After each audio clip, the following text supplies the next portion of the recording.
तो स्वागत है आपके अपने YouTube चैनल पर एफएलएन मिशन 2026-27 के महत्वपूर्ण प्रश्न और उत्तर को इस वीडियो पर देखेंगे, जो कि आगामी शिक्षक भर्ती, शिक्षक पात्रता परीक्षा, साथ ही डीएड बीएड एग्जाम की दृष्टि से काफी इंपोर्टेंट वीडियो होने वाला है। क्योंकि एफएलएन प्रशिक्षण या एफएलएन मिशन एक शिक्षा विभाग से संबंधित कार्यक्रम है, जो कि भारत के सभी राज्यों में प्राथमिक स्तर के शिक्षकों को एफएलएन ट्रेनिंग ऑनलाइन ऑफलाइन दी जा रही है। तो निश्चित रूप से इससे संबंधित एग्जाम में क्वेश्चन पूछे जा सकते हैं।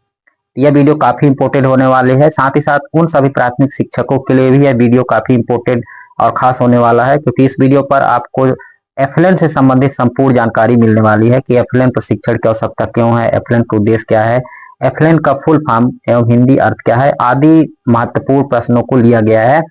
दोस्तों, आपको बता दें कि एफएलएन से संबंधित वर्ष 2022-23 में भी निष्ठा 3.0 के अंतर्गत 12 मॉड्यूल पर एफएलएन का ऑनलाइन ट्रेनिंग दिया गया था और सभी प्राथमिक एवं माध्यमिक शिक्षकों ने ऑनलाइन प्रशिक्षण लिया था। और ये नई शिक्षा नीति के अंतर्गत एक महत्वपूर्ण कार्यक्रम है, जिसके अंतर्गत विभिन्न गतिविधियों के माध्यम से शिक्षकों को सिखाया जाना है और वो अपने सीखे हुए गतिविधियों को स्कूल में पढ़ने वाले बच्चों पर अप्लाई करेंगे, ताकि जो एफएलएन का मिशन है उसको पूर्ण किया जा सके। तो चलिए सीधा आपको प्रश्न उत्तर की ओर ले चलते हैं। दोस्तों, पहला प्रश्न हमने लिया है, प्रशिक्षण की आवश्यकता क्यों होती है, प्रशिक्षण क्यों करानी पड़ती है। तो इसका सही जवाब है, देखिए, किसी व्यक्ति के लिए कार्य के दौरान प्रशिक्षण इसलिए आवश्यक होता है क्योंकि बिना प्रशिक्षण के काम में देरी व अज्ञानता के कारण वह कार्य नहीं कर पाता। बदलते जमाने के साथ व्यक्ति को कार्य का प्रशिक्षण प्राप्त करना चाहिए, जिससे वह उस कार्य को कुशलता के साथ कर सके। तो आप समझ गए होंगे कि प्रशिक्षण की आवश्यकता क्यों होती है। इसलिए प्रशिक्षण दिया जाता है, चाहे आप किसी विभाग में कार्य कर रहे हो, और कार्य करने से पहले उसकी ट्रेनिंग और प्रशिक्षण अवश्य दिया जाता है।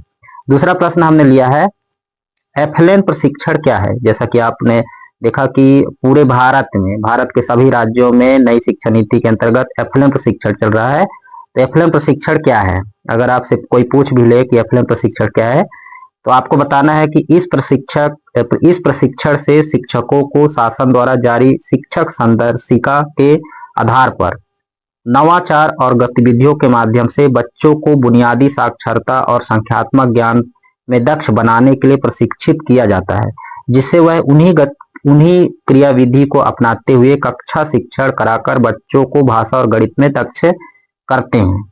आप समझ गए होंगे कि एफएलएन का प्रमुख प्रशिक्षण क्या है।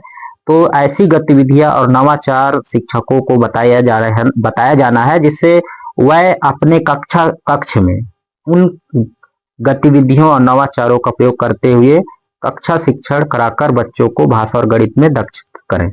आप समझ गए होंगे दोस्तों। अगला प्रश्न देखते हैं कि एफएलएन का फुल फॉर्म व हिंदी अर्थ क्या है। ये काफी महत्वपूर्ण प्रश्न है और इसको आपको याद रखना है। और एफएलएन चल रहा है, तो इसको आपको भली भांति समझना है, एफएलएन का फुल फॉर्म और हिंदी अर्थ। देखिए, एफएलएन का फुल फॉर्म है फाउंडेशनल लिटरेसी एंड न्यूमरेसी, आपको याद रखना है, फाउंडेशनल लिटरेसी एंड न्यूमरेसी। और इसका हिंदी अर्थ है मूलभूत साक्षरता और संख्यात्मकता, यानी कि बुनियादी साक्षरता और संख्यात्मक ज्ञान भी इसको बोल सकते हैं, या मूलभूत साक्षरता और संख्यात्मकता भी बोल सकते हैं। तो फाउंडेशन लिटरेसी एंड न्यूमरेसी इसका इंग्लिश रूप है, और हिंदी में मूलभूत साक्षरता और संख्यात्मकता या बुनियादी साक्षरता और संख्यात्मक, दोनों एक ही रूप है। तो आप समझ गए होंगे कि एफएलएन का फुल फॉर्म क्या है। अगर इसका मतलब की बात करें तो देखिए, एफएलएन का जो फुल फॉर्म है या अर्थ है या मतलब है, तो आपको याद रखना है फाउंडेशन लिटरेसी एंड न्यूमरेसी, और जिसका हिंदी अर्थ है मूलभूत साक्षरता और संख्यात्मकता।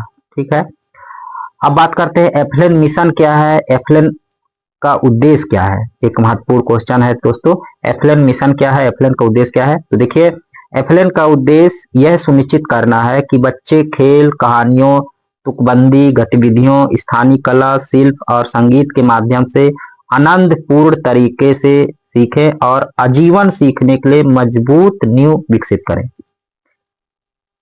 आप समझ गए होंगे कि एफएलएन जो कि प्राथमिक स्तर के शिक्षकों को ट्रेनिंग दी जा रही है, और इसका प्रमुख उद्देश्य यही है कि वह जो सीखेंगे बच्चे आजीवन अपने ज्ञान को मजबूत नींव प्रदान करेंगे, मतलब आजीवन उसको याद रखेंगे। तो वह खेल, कहानियों, तुकबंदी, गतिविधियों और विभिन्न नवाचारों के माध्यम से बच्चों को सिखाया जाएगा। तो आप समझ गए होंगे इसका प्रमुख उद्देश्य है कि जो बच्चा सीखे, प्राथमिक स्तर पर सीखे, वो आजीवन उस चीज को याद रखे।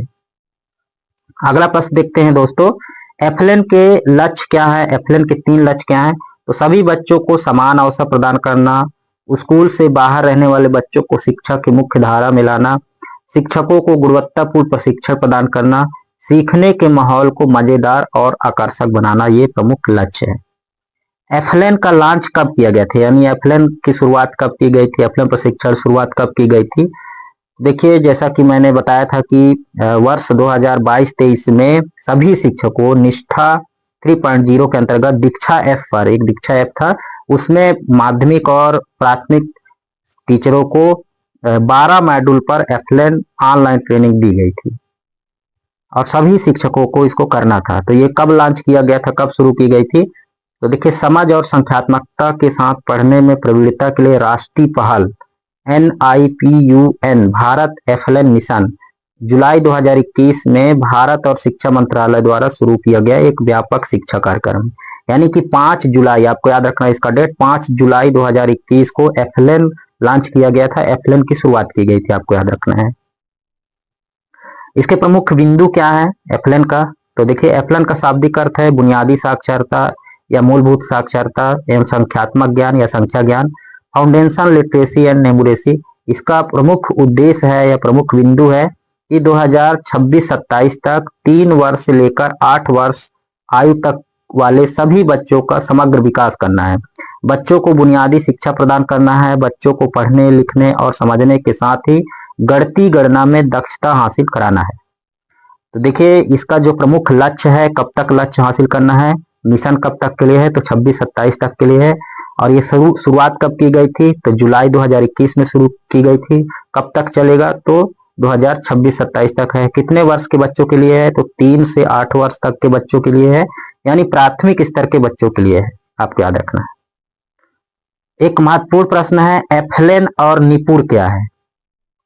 एफएलएन और निपुण क्या है? तो देखिए, निपुण जो है नई शिक्षा नीति के अंतर्गत भारत सरकार द्वारा चलाए जाने वाला एक कार्यक्रम है और इसी कार्यक्रम के अंतर्गत एफएलएन एक मिशन के रूप में कार्य कर रहा है, यानी कि निपुण एक मिशन है। निपुण मतलब कुशल, आप समझ गए होंगे, निपुण शब्द से कुशल, और कुशलता पूर्वक यह एक मिशन कह सकते हैं जिसको एफएलएन के अंतर्गत यह चलाया जा रहा है। इस कार्यक्रम का उद्देश्य है कि 3 से 8 वर्ष की आयु के सभी बच्चों को भाषा और गणित की शिक्षा प्रदान करना है। एफएलएन मिशन भारत के सभी राज्यों में शुरू किया जा रहा है और इसका लक्ष्य 2025-26 तक छोटे बच्चों को समग्र विकास में मदद करना है। यह मिशन नई शिक्षा नीति के स्किल इंडिया यानी निपुण भारत पहल का हिस्सा है। निपुण लक्ष्य क्या है?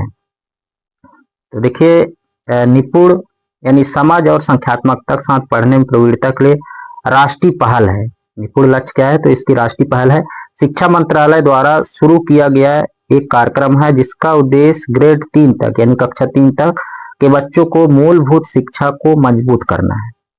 अगर बात करें निपुण का पूरा नाम क्या है, इसको भी आपको याद रखना है, निपुण का पूरा नाम क्या है? तो देखिए, निपुण NIPUN का फुल फॉर्म है national institute for proficiency in reading with understanding numeracy. आपको याद रखना है दोस्तों, काफी महत्वपूर्ण है, इसको एग्जाम में पूछा जा सकता है, चाहे वो शिक्षक भर्ती हो, शिक्षक पात्रता परीक्षा हो या डीएड एग्जाम में, कि निपुण का फुल फॉर्म क्या है। तो आपको याद रखना है national institute for proficiency in reading with understanding and numeracy. इस निपुण भारत मिशन को 5 जुलाई 2021 में प्रारंभ किया गया। निपुण भारत मिशन का पूरा नाम यहाँ पर आप देख पा रहे हैं, national institute for proficiency in reading with understanding and numeracy. इस योजना के तहत सरकारी स्कूलों के विद्यार्थियों के शिक्षा की नींव को मजबूत बनाया जाएगा। स्कूल तथा शिक्षा विभाग द्वारा इस नियम को संचालित किया जाएगा और इसी उद्देश्य को पूरा करने के लिए एफएलएन के अंतर्गत विभिन्न कार्यक्रम चलाए जा रहे हैं, शिक्षकों को ट्रेनिंग दी जा रही है। आप समझ गए होंगे दोस्तों। अगला प्रश्न देखते हैं, बुनियादी साक्षरता और संख्या ज्ञान है। जैसा कि आपने देखा कि फाउंडेशन लिटरेसी एंड न्यूमरेसी है, यानी बुनियादी साक्षरता और संख्या ज्ञान। तो सबसे पहले जान लेते हैं बुनियादी साक्षरता क्या है। तो दोस्तों, छात्रों के जीवन के पहले 6 वर्ष अत्यंत महत्वपूर्ण होते हैं। इन वर्षों में छात्र बहुत कुछ सीख सकते हैं तथा भाषाओं और संख्याओं का ज्ञान इस उम्र में प्राप्त करने में जीवन पर्यंत काम आता है। यानी कि जो भाषा और संख्या कोई भी चीज सीख लेते हैं वह जीवन पर्यंत याद रहता है, काम आता है। नई शिक्षा नीति 2020 में बच्चों की बुनियादी साक्षरता और संख्या ज्ञान तथा भाषा शिक्षण पर विशेष ध्यान दिया गया है। बुनियादी साक्षरता का मतलब है कि बच्चे में मौखिक भाषा, पठन व लेखन कौशल शामिल है। यानी बुनियादी साक्षरता में बच्चे की मौखिक भाषा, पठन, लेखन के कौशल शामिल है। सीखने की बुनियादी आवश्यकताओं, मूलभूत स्तर पर पढ़ना, लिखना और अंकगणित। बच्चे की भाषा विकास में बुनियादी महत्व रखने वाली बातों को हम बुनियादी भाषा या साक्षरता कह रहे हैं। बुनियादी भाषा शिक्षण एक और तो मौखिक व्यक्ति को कविता, कहानी, दैनिक अनुभव, मन की बात आदि के सहारे बेहतर किया जाता है और साथ ही एक मुख्य अपेक्षा लिपि से परिचित होना होता है। बुनियादी संख्या ज्ञान की बात करें तो बुनियादी संख्या ज्ञान की दक्षता है कि गणितीय अवधारणाओं जैसे संख्याओं, संक्रियाओं, आकृति, माप आदि की समझ व उपयोग व कौशल जैसे कि तार्किक चिंतन, अनुमान लगाना आदि बुनियादी साक्षरता व संख्या ज्ञान के कौशल कक्षा 5 तक प्राप्त कर लेना चाहिए। तो आप समझ गए होंगे बुनियादी साक्षरता का मतलब क्या है। अगला प्रश्न देखते हैं दोस्तों, भाषा और मातृभाषा में क्या अंतर है। अक्सर ये प्रश्न पूछा जाता है कि भाषा और मातृभाषा में क्या अंतर है। तो मातृभाषा वह भाषा है जो हम जन्म के साथ सीखते हैं। जहां हम पैदा होते हैं वहां बोली जाने वाली भाषा खुद ही सीख जाते हैं। आसान भाषा में समझे तो भाषा का जन्म के बाद सबसे पहले सीखते हैं उसे वे अपनी मातृभाषा कहते हैं। यानी जन्म के बाद जो सबसे पहले सीखते हैं उसे मातृभाषा कहते हैं। उदाहरण के तौर पर कोई पंजाब में पैदा हुआ है तो वह पंजाबी इसकी मातृभाषा होगी। और जो मानक भाषा है, ठीक है, भाषा जो है जो एक मानक भाषा है जो कि वो किसी क्षेत्र विशेष के लिए नहीं होती है बल्कि सभी के लिए होती है। जैसे हिंदी एक राष्ट्रीय भाषा है यानी कि मानक भाषा है, और अगर वो पंजाब में है पंजाबी उसकी मातृभाषा है, छत्तीसगढ़ में छत्तीसगढ़ी उसकी मातृभाषा है, लेकिन हिंदी एक मानक भाषा है। आप समझ गए होंगे भाषा और मातृभाषा में अंतर। अगला प्रश्न देखते हैं, डिकोडिंग क्या है। तो दोस्तों, डिकोडिंग एक प्रक्रिया है जिसमें किसी पृष्ठ पर लिखे शब्दों को देखा जाता है और उन्हें जोर से बोला जाता है। फिर से आपको इसको पढ़ लेना चाहिए, काफी इंपोर्टेंट प्रश्न है। डिकोडिंग क्या है। तो डिकोडिंग एक प्रक्रिया है जिसमें किसी पृष्ठ पर लिखे शब्दों को देखा जाता है और उन्हें जोर से बोला जाता है। यानी कि जो शब्द लिखा है उसको पहले देखेंगे और फिर उन्हें जोर से बोलेंगे। डिकोडिंग का संबंध ध्वनियों से है, जो बोलते हैं, जो आवाज निकलती है उसी से है, ना कि अर्थ की समझ से है। कभी कभी शिक्षक टिप्पणी करते हैं कि बच्चा डिकोडिंग में अच्छा है लेकिन उसकी समझ खराब है। इसका मतलब है कि वे बहुत धारा प्रवाह ढंग से पढ़ सकते हैं लेकिन उन्होंने जो पढ़ा है उसे समझने में उन्हें परेशानी होती है। यानी डिकोडिंग का मतलब आप समझ गया है कि डिकोडिंग का संबंध ध्वनियों से है, ध्वनि प्रवाह से है। यानी कि जो लिखा गया है उसको देख कर पढ़ लेते